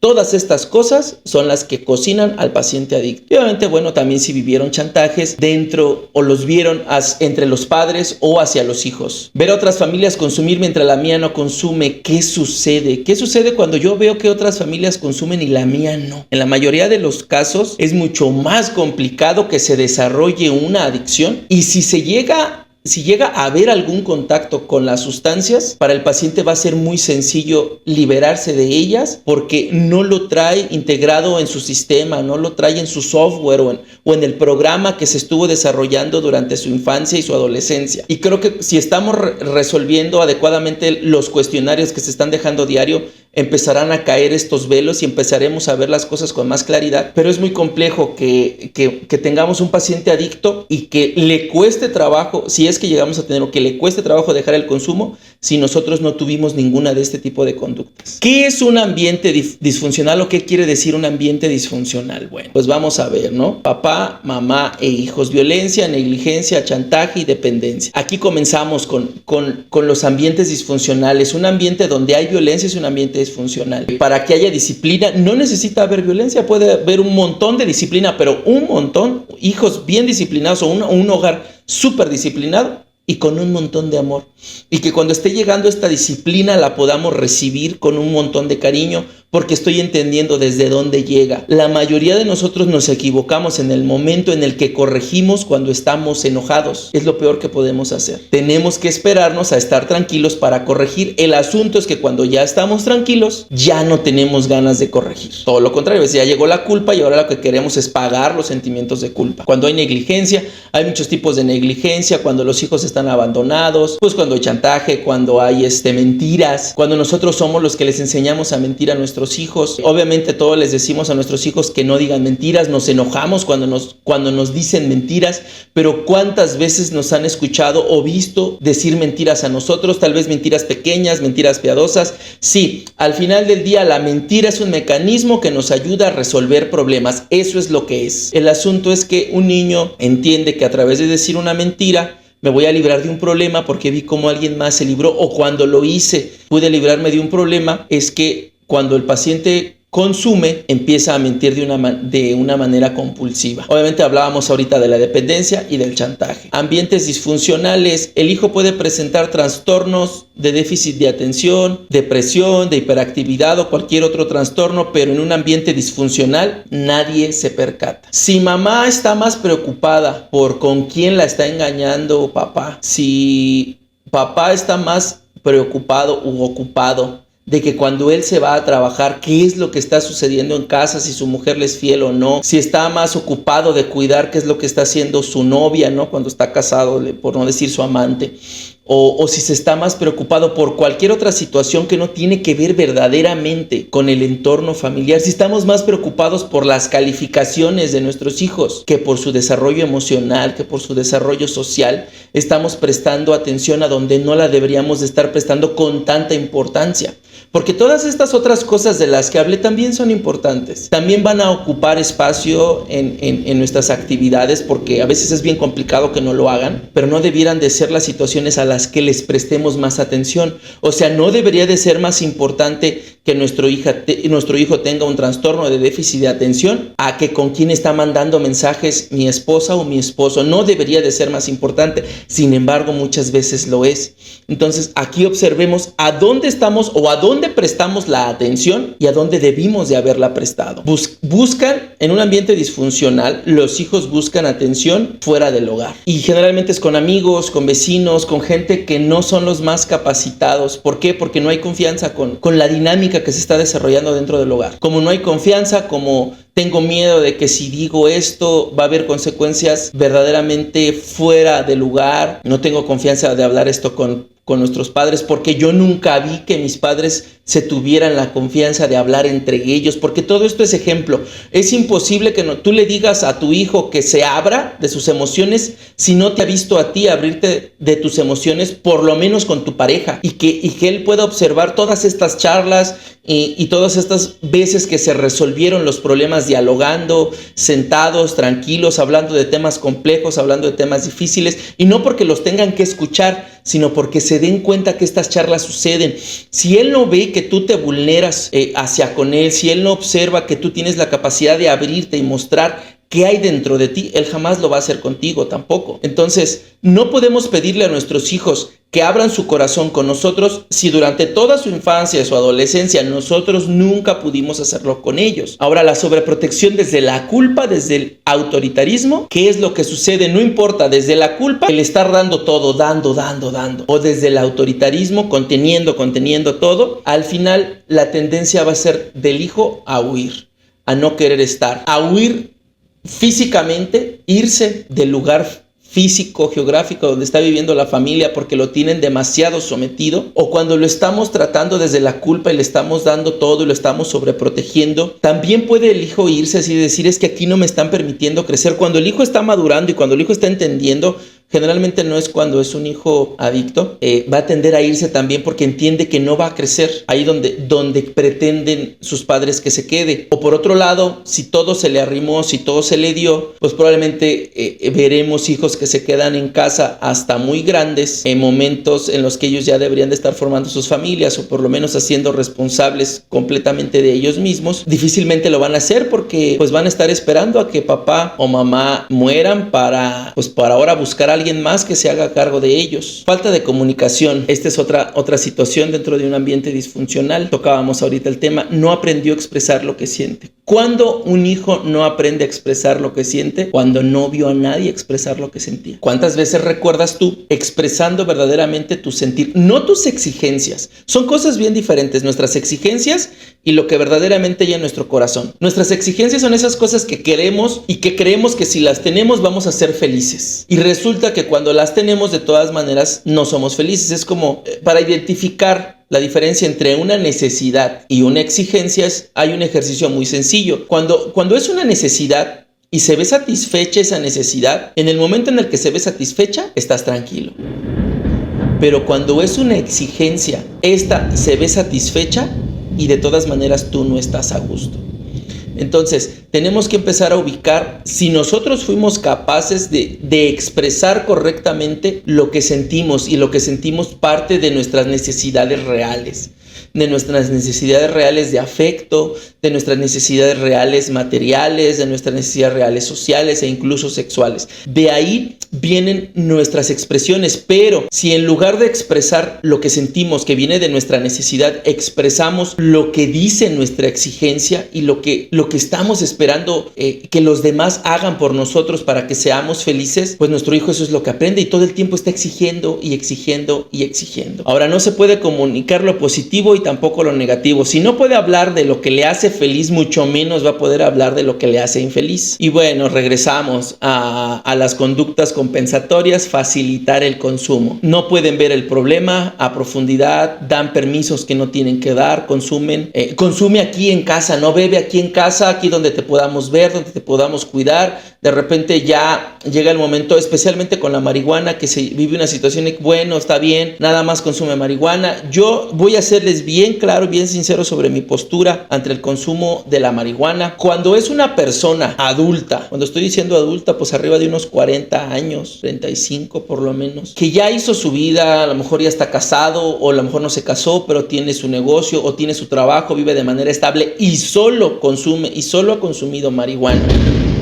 y se queda durante bastante tiempo solo con ese consumo de manera regular pero no excesiva, yo pienso que dejemos al pobre marihuano con su cigarro de marihuana en paz. Pero cuando estamos hablando de un adolescente o de un niño o de un adulto en su primera etapa siendo adulto, 18 o 20 y tantos años, es muy riesgoso. ¿Por qué? Porque el consumo de esta sustancia a esas edades sí se va a convertir generalmente en el consumo de metanfetaminas o de anfetaminas. Entonces, el que nosotros estemos permitiendo que en la adolescencia o en los principios de la etapa adulta esté consumiendo marihuana o alcohol, donde nosotros lo podamos saber como si no fuera a consumir después en algún otro lugar, creo que, lo que dice la experiencia es que es más probable que lo lleve a un consumo fuerte a que ese consumo se mantenga estable. Empezamos a justificar sus actos o continuamos con la justificación de sus actos.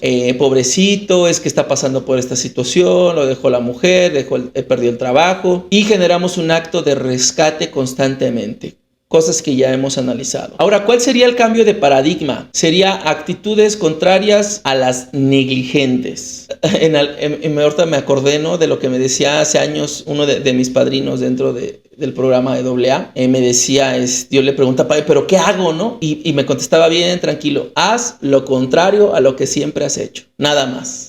¿Qué es lo que tú harías? Esto. Al revés. Lo contrario. Generalmente no es tan sencillo, ¿verdad? No es tan fácil simplemente hacer lo contrario. Pero estamos hablando de que si hemos sido personas que todo damos y que no medimos, pues hay que empezar a medir. A medir desde el enfoque. Y por eso es tan importante, regreso al mismo tema, ¿no? Y vuelvo la burra al trigo. El resolver las preguntas. Porque muchas de las cosas que estamos viendo aquí, y de hecho, los temas que estamos viendo aquí en el taller están conectados con las preguntas que comienzan esta semana. Obviamente también van a estar conectados con las preguntas que ya pasaron, pero todo lo que estamos viendo aquí va conectado con toda la serie de preguntas que se van a a estar dejando durante toda la semana y nos van a ayudar a comprender en nuestra vida personal estos temas a un nivel mucho más profundo. Entonces, si ya me di cuenta que todo di y que nunca medí, tengo que empezar a medir, pero ¿hasta dónde? Y ahí es donde tengo que empezar a equilibrar. Tenemos que aprender a comunicarnos. Sí es bien importante que aprendamos a comunicar lo que estamos sintiendo con nuestro paciente adicto, pero con todas las demás personas que están alrededor nuestro, porque si estamos teniendo conductas negligentes con nuestro paciente adicto, estoy seguro que las estamos teniendo con nuestra pareja, con nuestros amigos, con nuestros compañeros de trabajo, con nuestros patrones, con nuestros clientes. No es posible que tengamos conductas negligentes con una persona nada más y que no las estemos teniendo con los demás. El asunto es que es más fácil observarlas en algunos ámbitos que en otros. Y bueno, pues no solo el adicto necesita tratamiento, también nosotros necesitamos dejar de juzgar, adquirir nuevas filosofías como el deporte o la espiritualidad. De repente menospreciamos estas cosas y híjoles, para mí es lo más importante, porque de la espiritualidad y del conocimiento de mi interior, porque la espiritualidad sí tiene que ver con una parte mística religiosa, pero también tiene que ver con mis emociones y tiene que ver con mi psique.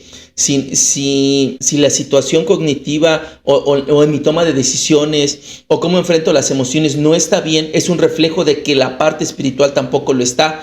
Y si no está bien mi cuerpo, no están bien mis emociones, no está bien mi pensamiento y tampoco va a estar bien mi espíritu. Entonces tenemos que comenzar desde afuera hacia adentro y luego tenemos que ir desde adentro hacia afuera. Entonces por eso el deporte y la espiritualidad. Tengo que estar trabajando con mi cuerpo y a lo mejor, no sé, tal vez no estoy en edad de salirme a correr un maratón, pero siempre estamos en edad de tener algo de actividad física para mejorar nuestro estado de nuestro cuerpo. Y bueno, en este punto termina lo que es el tema o los temas del día de hoy. Hoy vamos a comenzar con la tercera semana, la cuarta semana, ya no sé cuál vamos. Déjenles abro los micrófonos para que me recuerden. Listo, déjenme revisar porque yo tengo una muy mala memoria y todo lo tengo que tener anotado. ¿Pero en cuál vamos? Según yo, es la cuarta. Ok, ya hablamos del amor y lo comparamos con todas. Hablamos de la fuerza y la disciplina, ya hablamos de la armonía, ¿verdad? De la belleza, del equilibrio, y vamos a comenzar con la victoria. Y no estoy hablando de la cerveza Victoria, claro está, estoy hablando de cuando ganamos, de la resistencia y de la persistencia. Esto habla de mantenernos a través del tiempo. Ahorita estamos teniendo un esfuerzo. Yo no sé cuántos de ustedes están con nosotros desde la primera sesión, pero no sé si recuerdan, la primera sesión nos conectamos arriba de 50 personas. Ahorita, al final de esta sesión, habemos 30. Pero durante la sesión nos mantuvimos en 22, 24, 25. Habemos más o menos la mitad de los que comenzamos con este taller, con este reto, con esta propuesta, porque a veces donde la mayoría de nosotros fallamos no es en el amor, tampoco es en esta parte de ser fuertes, ni tampoco fallamos en esta parte de repente podemos equilibrar, ¿no?, entre el amor y entre la fuerza, y podemos ser empáticos. Donde muchos de nosotros fallamos es en lo que vamos a analizar esta semana, en la resistencia, en la perseverancia, en la resiliencia, en la capacidad que tenemos para continuar y adaptarnos. Me adapto y continúo, porque nadie quiere estar viviendo lo que se está viviendo con esta situación de la adicción de un familiar. Nadie quiere pasar por lo que estamos pasando o por lo que están pasando ahorita ustedes, pero ahí están, ya se está ahí, ya se está en ese lugar, y ahora tenemos que sostener ¿qué? Sostener el amor. Tenemos que seguir dando amor. ¿Qué más tenemos que sostener? El límite. Tenemos que también aprender a ser rígidos y aprender a ser firmes cuando tenemos que serlo, y tenemos que mantenerlo y sostenerlo a través del tiempo. Dicen, Said, estamos apenas terminando la segunda semana. Todavía no, pero ya vimos la belleza, la armonía, el equilibrio, ¿no? En este último cuestionario. Están los abiertos los micrófonos, ¿sí? En el cuestionario 3C, A ver, déjenme abrir acá el WhatsApp. Sí. Lo último dice límite y manifestaciones en la vida real, día 7, semana 2, es lo último que publicaste. Es correcto, entonces comenzamos con el equilibrio apenas, ¿verdad? Apenas les voy a mandar las del equilibrio. Bueno, entonces aquí es donde vamos a enfrentar a los opuestos. Ya nos fuimos bien profundo a manifestar cómo damos nuestro amor, ¿sí? Ya nos fuimos bien profundo a ver qué tan estrictos somos, qué tan severos somos. Ahora tendremos que aprender a mediar entre esta energía que es dadora, que todo lo da contra esta energía que contiene. La primera es una energía femenina completamente, esta energía que viene y que da. Y aquí, cuando ya empiezo a hablar yo de estos temas, de repente se me va a mí el asunto, porque nos puede dar para analizar un montón de cosas. Pero bueno, si analizamos esta parte de la energía femenina que todo da, que todo comprende, que todo resuelve y que está dispuesta a entregar su propia vida a costa de salvar la de aquellos a quien ama, estamos hablando de una energía completamente femenina. Esto quiere decir lo que significa ser mujer, pero también tenemos que ser capaces de comulgar con la energía masculina. Yo no sé cómo estemos llevando cada una, la mayoría son mujeres, ahorita vamos a hablar un poquito de los hombres porque también hay hombres, pero yo no sé cómo estemos llevando cada una este asunto de la energía masculina y cómo me relaciono con los hombres. ¿Cómo me relaciono con mi papá? Va a determinar mucho de cómo me estoy relacionando con mis hijos varones. Cómo me relaciono con mi mamá va a tener mucho que ver en cómo me relaciono con mis hijas mujeres, pero más que con mis hijas mujeres, conmigo como mujer. Analicen esta parte también, dense la oportunidad de ver cómo está su relación con su mamá y cómo está la relación contigo misma como mujer. Cómo está mi relación con mi papá y cómo está mi relación con mis hijos varones y con mi parte masculina, con la parte de ser rígido. Y generalmente cuando estas relaciones hacia arriba con papá y mamá no están bien o no existieron porque papá se fue o porque mamá se fue, generalmente vamos a tener problemas con nuestros hijos y con nosotros mismos, si somos mujeres, y con nuestra parte femenina, somos hombres con nuestra parte masculina. No vamos a tener muy claro lo que es ser hombre, los hombres, porque puede que estemos muy cargados al autoritarismo, a la fuerza, a la restricción, cuando tuvimos ejemplos de un padre de ese tipo o que hubo un nulo seguimiento o apoyo o dirección de papá, o puede que estemos viviendo dentro de una energía femenina muy fuerte y es donde te encuentras con estos hombres pues mantenidos, o estos hombres que están expensas de una mujer, ya sea su mamá o ya sea su pareja. Aquí tendremos que analizar incluso esta parte. Entonces ya enseguidita les voy a estar mandando el cuestionario del día de hoy. Hoy comenzamos una nueva semana, vamos a tratar de estar armonizados, vamos a sintetizar, a integrar. Hay que transformar estas energías en algo superior, porque cuando las unimos la una con la otra, van a transformarse en algo más grande. Vamos a tener que cuestionarnos mucho sobre si como mujer ya perdoné a los hombres. Podrás decir, bueno, pues es que yo no tengo ningún problema con los hombres, ojalá. Ahora, como mujer, ya perdoné a las mujeres, y esto querría decir, ya me perdoné a mí misma por ser mujer. Este es un tema bien delicado, porque a veces por ser mujer pareciera que se está en desventaja. Híjole, que por el hecho de haber nacido mujer me pasaron estas y estas cosas, y es como estar molesta porque me tocó nacer siendo mujer. Entonces va a haber que cuestionarnos también esta parte, y si me empiezo a dar cuenta que sí hay algunas cositas que están conectando, pues a trabajarlo con mi terapeuta o a trabajarlo en mi grupo de ayuda mutua, que veo que muchas personas aquí están en alguna terapia de ayuda mutua, 12 pasos, ya sea Al-Anon o Alcohólicos Anónimos, a trabajarlo en la tribuna, a escribirlo. A poner estas cosas en papel, lo que estoy observando, no solo en las preguntas que estamos haciendo, porque estas preguntas tienen un objetivo súper claro, pero estoy seguro que esto va a despertar y va a abrir otros caminos que ni siquiera se imaginaban que íbamos a empezar a abrir.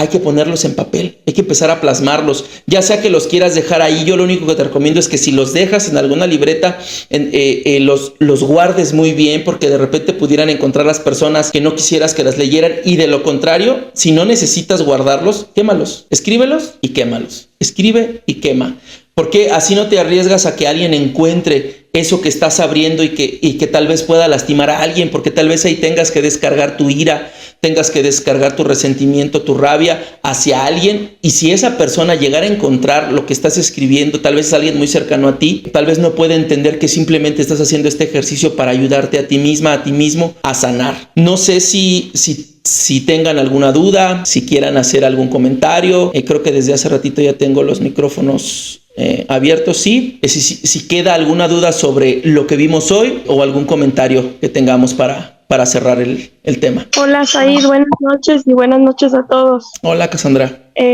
Pues sí, la Lo que vimos hoy, la verdad que sí resuena muchísimo con muchas de las cosas que podemos llegar a vivir las familias de adictos, en especial la parte de las familias disfuncionales. Nosotros, en mi caso, con mi hermano, crecimos 6 hijos con una mamá, se puede decir, víctima, que nunca se supo defenderse a sí misma y pues mucho menos defendernos a nosotros. Y con un papá pues que sí fue proveedor, pero lamentablemente creció él mismo bajo ese mismo sistema de una mamá víctima y un papá agresor. Y lamentablemente muchas veces pensamos que el problema está fuera de casa, cuando en realidad el problema está dentro de la casa. Y es algo que la verdad sí me hace reflexionar muchísimo, incluso a mí ya como mujer adulta. Si algún día yo quisiera formar una familia, es algo que a mí no me gustaría repetir. Y otra cosa que mencionaron hoy, que mencionaste hoy, Said, lo de la terapia, de lo de la codependencia, sí es muy cierto, no es algo que se pueda sanar así nada más, es algo que sí se tiene que trabajar en terapia. Y pues sería toda mi aportación. Muchas gracias por la presentación, la verdad que ayuda muchísimo, en especial cuando son cosas que posiblemente son obvias, pero en realidad no son tan obvias como nosotros podamos llegar a pensar. Muchas gracias. Gracias a ti, Cassandra. Jenny Selene levantó la mano. Adelante. Buenas noches, buenas noches a todas. Buenas noches. Que nada, muchas gracias. Gracias por los temas tan interesantes y ver la importancia que tiene, ¿no? de cosas que no tomamos en cuenta, desde qué tipo de familia venimos, ¿no? Y cómo interfiere esto en cada uno de estos tipos de procesos. En mi caso, como vivo esta parte desde dos contextos, ¿no? Por una parte, mi hijo, que igual ahorita está internado en una clínica, de mi mamá, por alcoholismo. Ella precisamente acaba de irse a Estados Unidos, pero hubo un momento en que viví esta parte con los dos, ¿no? O sea, cómo se ve, lo vivo desde dos contextos diferentes, ¿no? Como hija y como madre. Entonces, en este sentido, sí, influye considerar estas perspectivas y tomar atención en cosas que, pues, no prestamos atención, sino que a veces el hecho de que siempre buscamos ayuda para ellos, pero no para nosotros. Entonces, de ahí como que radica gran parte de la funcionalidad de los mismos tratamientos. Muchas gracias y buenas noches a todas. Muchas gracias a ti y pues por tu comentario y por estar aquí, por compartir tu sentir. Ligia levantó la mano también. Sí, gracias por tu ponencia, la verdad que espectacular. Me gusta mucho lo de persistir, es permanecer, es lo más importante. Me impactó mucho también esto, la última fase, que cómo me relaciono con los hombres, cómo me relaciono con las mujeres. Me relaciono terriblemente mal con los hombres, aun cuando yo soy querendona y todo eso, pero soy una artista fingiendo. Tengo mucha dificultad con ellos por los abusos que recibí de niña y también no quería tener una hija mujer. Mi esposo la añoraba y yo pues accedí a eso, pero porque yo no he aceptado. Yo también sí tengo conflicto desde muy chiquitica he tenido, porque a los hombres les han dado más libertades y para nosotros es totalmente restringido todo. Todo en mi casa, todo, absolutamente todo lo que hacíamos las mujeres es malo. Entonces aprendí a ver que es sucio, el sexo es prohibido para nosotros, era una cuestión castrante la vida para nosotros si se enteraron que nosotros tuviéramos una relación sexual antes del matrimonio. Entonces fue una cosa bien fuerte y mucho que trabajar ahí. Muchísimas gracias por el tema, porque realmente pues uno sí se cuestiona muchas cosas, pero es que aquí vamos directamente al grano. Entonces estoy muy contenta con este taller. Muchas gracias por tu esfuerzo que estás haciendo para ayudar a este poco de personas que tenemos tantas dificultades con nuestras vidas. No, nada que agradecer, Ligia.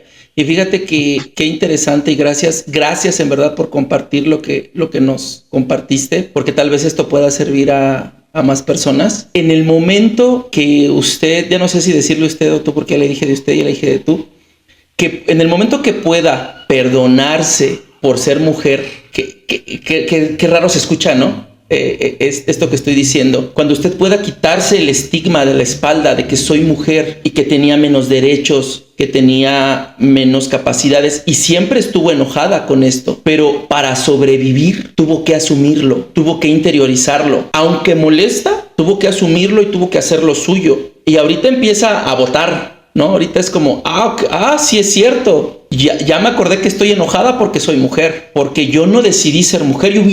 Fíjense, a lo mejor nunca se pensó, pero sí se sintió. Yo hubiera querido ser hombre para poder esto y para poder aquello y para poder lo otro.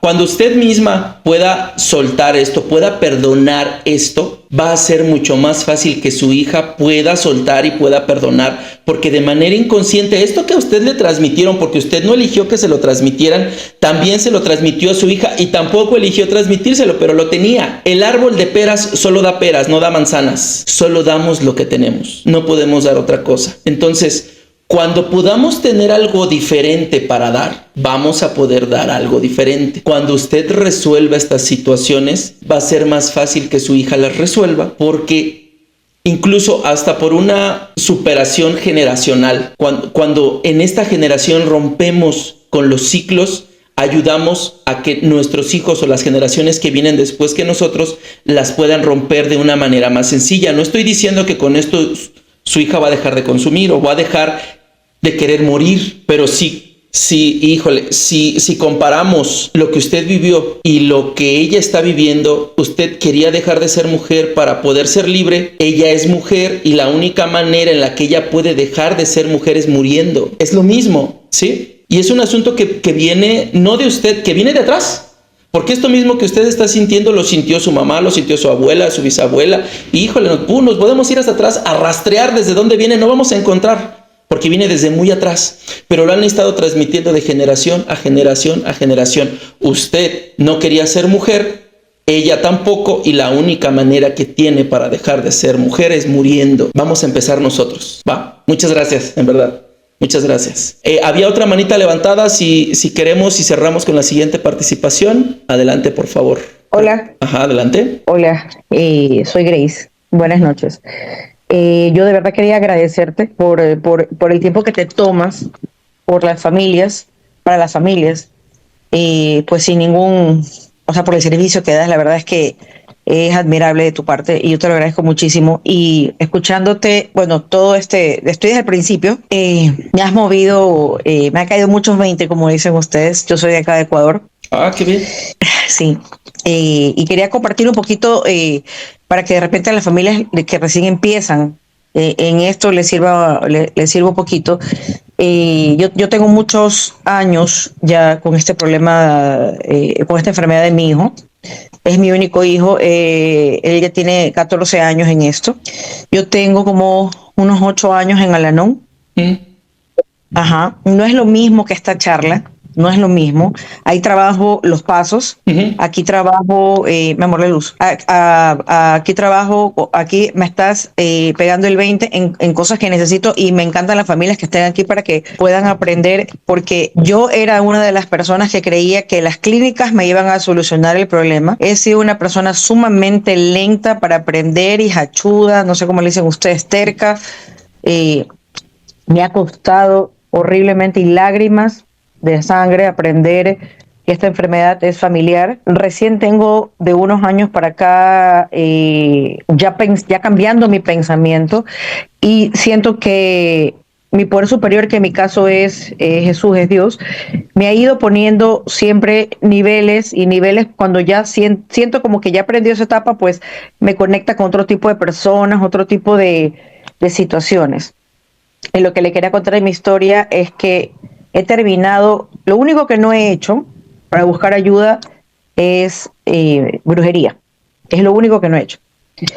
Pero, mi esposo se ríe, pero he llegado hasta biodescodificación, y sé que esto viene, como tú lo dices, de generación en generación.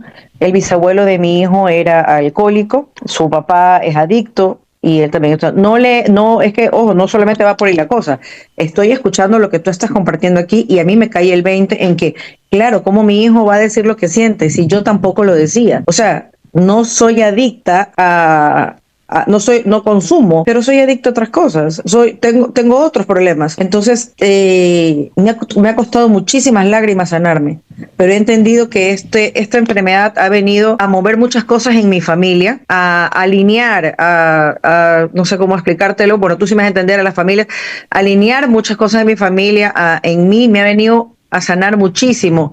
Y aunque suena una locura, yo sé que muchas familias, cuando yo también escuchaba al inicio, yo decía viejas locas, cuando yo les veía que sus hijos estaban en clínica y se reían, yo decía, ¿cómo puede reírse si su hijo está en clínica? Esa madre no ama a su hijo, y yo decía viejas de mierda, que no sé qué. Yo amo a mi hijo, pero yo le he dicho lo mismo que Ligia. Yo llegué a un momento de pedirle a Dios que se lo llevara, porque yo ya estaba trastornada. Yo he caído en cuadros depresivos terribles, y contarles solamente para resumirles que me acaban de descubrir un cáncer en el seno izquierdo. Y la doctora, claro, la medicina normal me dice, puchica, te dio un cáncer hormonal.